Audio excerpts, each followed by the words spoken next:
Nos modes de pensée ont évolué. Le temps presse. Aujourd'hui, il est plus que nécessaire de changer d'approche. Entrepreneur, investisseur, élu local ou national, réveille-toi. Ouvre ton esprit, aiguise tes sens et adopte un autre point de vue. Bienvenue dans Vision d'Aigle.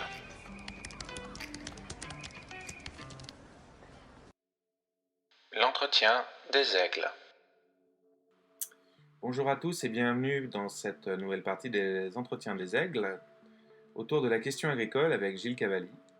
Aujourd'hui, nous allons aborder l'ancien et le nouveau monde, qui se caractérise par bien des acteurs, des manières. On peut penser à Hectare, on peut penser aux syndicats, au lobbying agricole.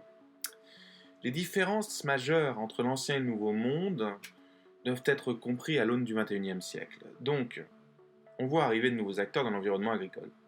Il y a une véritable bataille intellectuelle, capitalistique et culturelle qui s'opère entre deux mondes.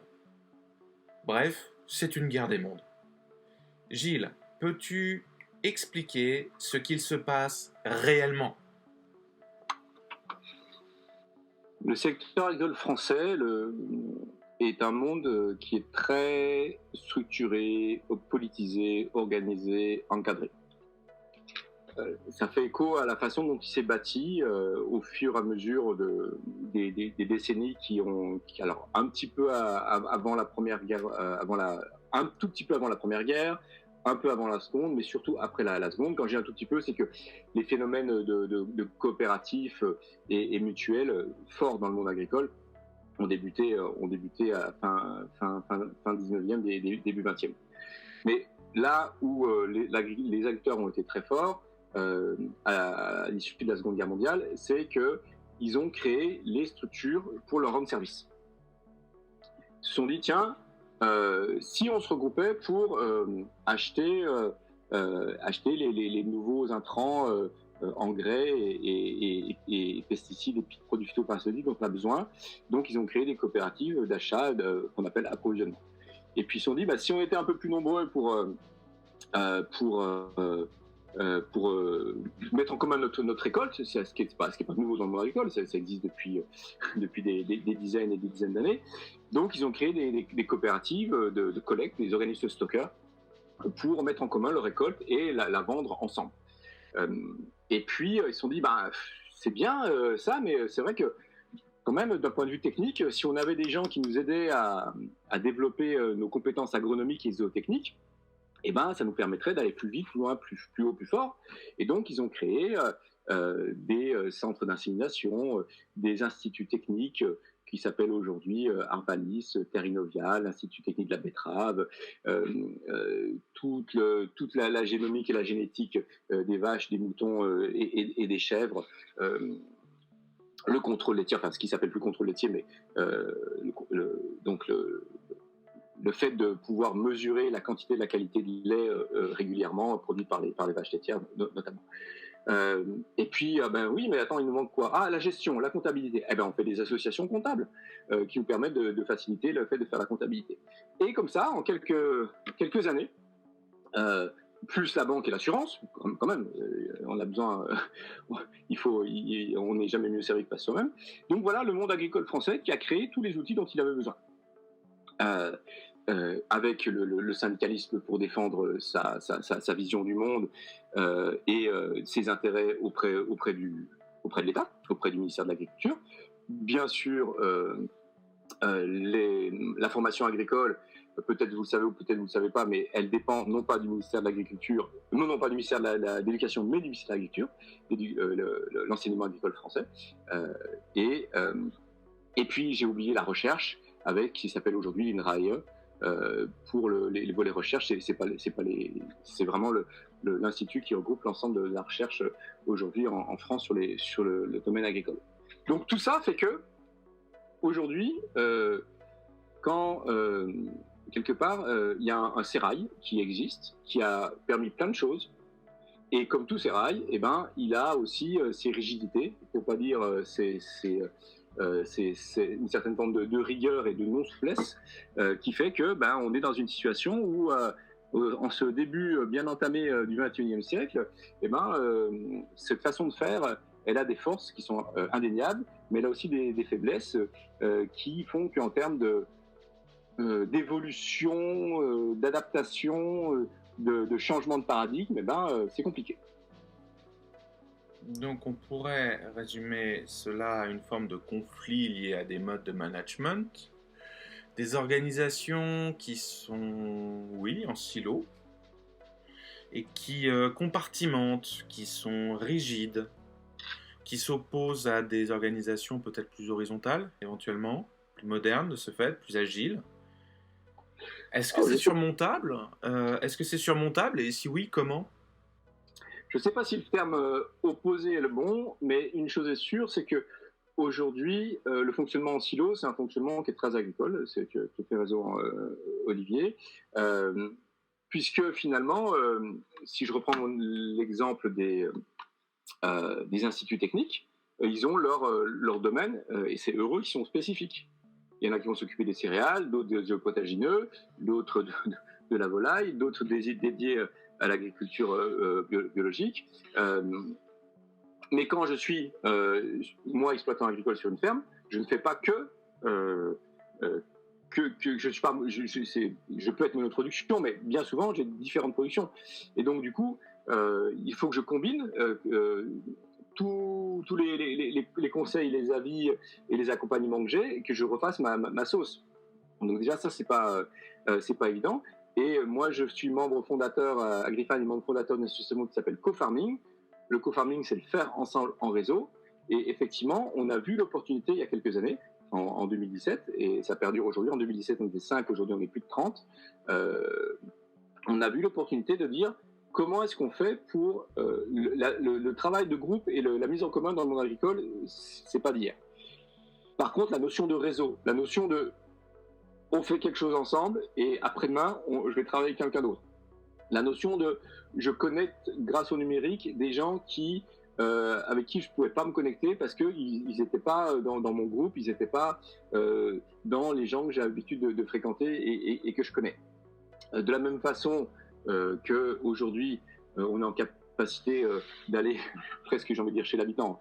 Le Airbnb, on va plus trop chez l'habitant, mais en tout cas, Airbnb a permis de connecter des maisons et des appartements à la location entre personnes qui ne se connaissent ni d'Ève ni d'Adam. Et on a des outils comme ça qui se sont mis en place dans le monde agricole et qui permettent de casser, de dépasser un certain nombre de frontières naturelles, usuelles, qui étaient présentes dans la profession. Et ce type d'évolution, il ne s'oppose pas au fonctionnement actuel, il vient le compléter, mais force est de constater que c'est compliqué. C'est compliqué à expliquer, c'est compliqué à défendre, c'est compliqué à promouvoir. Quand vous avez des acteurs qui sont là depuis des dizaines d'années et que vous leur suggérez de regarder les choses un petit peu différemment, ils vous disent on va attendre 2, 3, 4 ans, 5 ans pour voir si vraiment vous êtes costaud, vraiment vous êtes là, vraiment votre idée elle est bonne. Et puis après, on pourra peut-être faire quelque chose ensemble. Et quand je dis de 2 à 5 ans, c'est l'expérience vécue. Donc 2 à 5 ans pour une entreprise qui est là depuis 50 ans, c'est un temps quasi court. Qui plus est dans le monde agricole, on a une récolte par an. 2 à 5 ans pour une jeune pousse qui veut faire évoluer un modèle, qui propose quelque chose de nouveau, c'est une éternité. Donc c'est pas simple. D'accord, donc ça c'est les organisations effectivement collectives.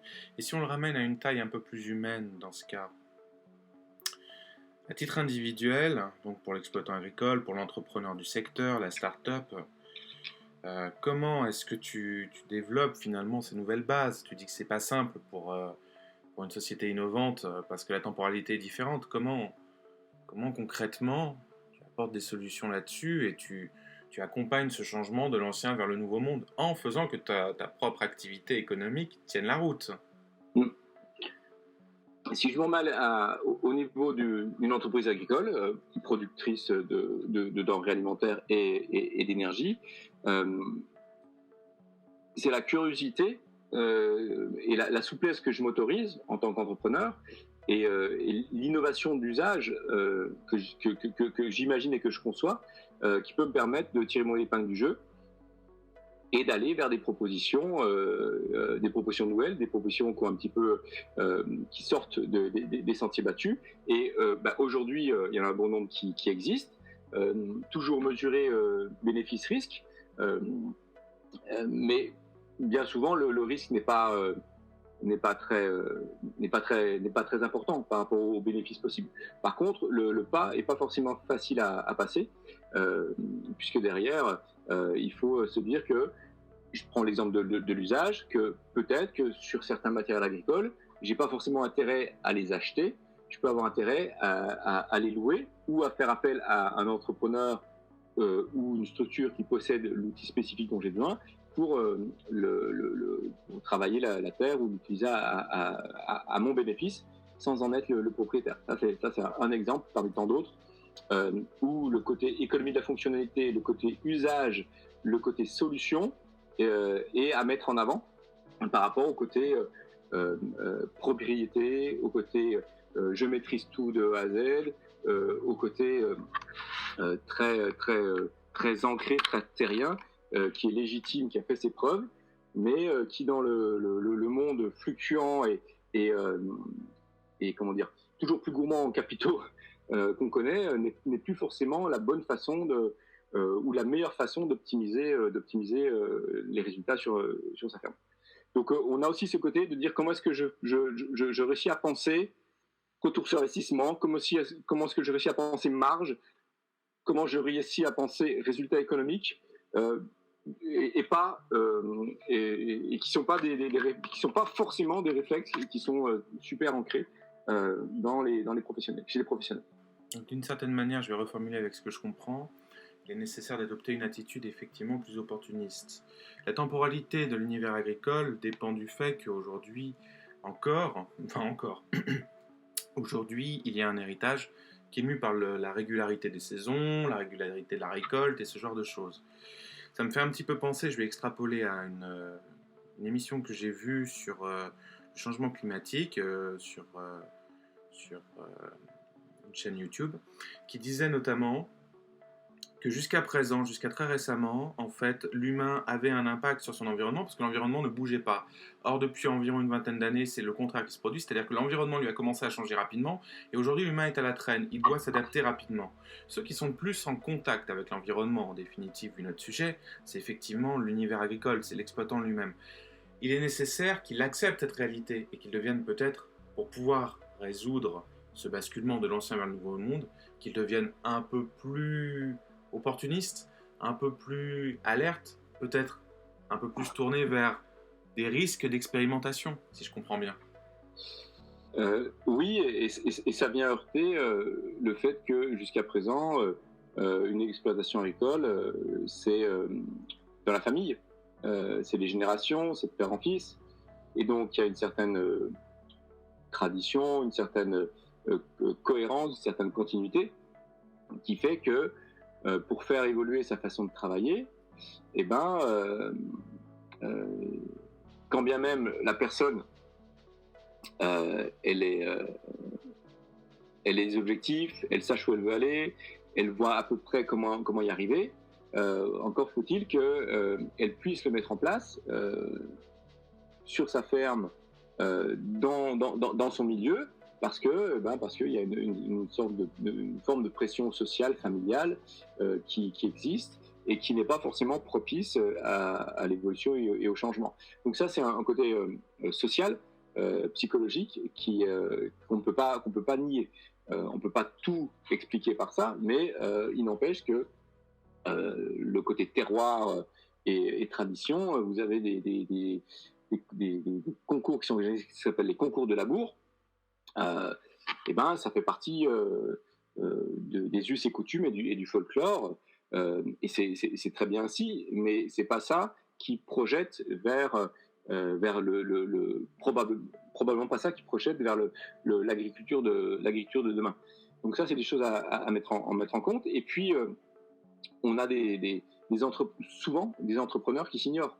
On a des gens qui sont à la tête d'entreprises agricoles et qui n'ont pas forcément tous les réflexes de chefs d'entreprise, de maîtriser les chiffres, d'avoir des objectifs, de de mettre des plans d'action en place, de prendre des décisions pour y arriver, parce que on a un système qui a bien fonctionné jusqu'à présent, très bien fonctionné jusqu'à la fin des années 90, a relativement fonctionné depuis une vingtaine d'années, et puis qui commence pas mal pour certains, un bon nombre en tout cas, à s'essouffler sérieusement, et donc ça nécessite de remettre une façon un état d'esprit entrepreneurial que moi je défends et que je promeus et que j'accompagne, mais qui n'est pas forcément évident, parce qu'aujourd'hui, entre guillemets, dans ce monde très structuré qu'on a évoqué précédemment,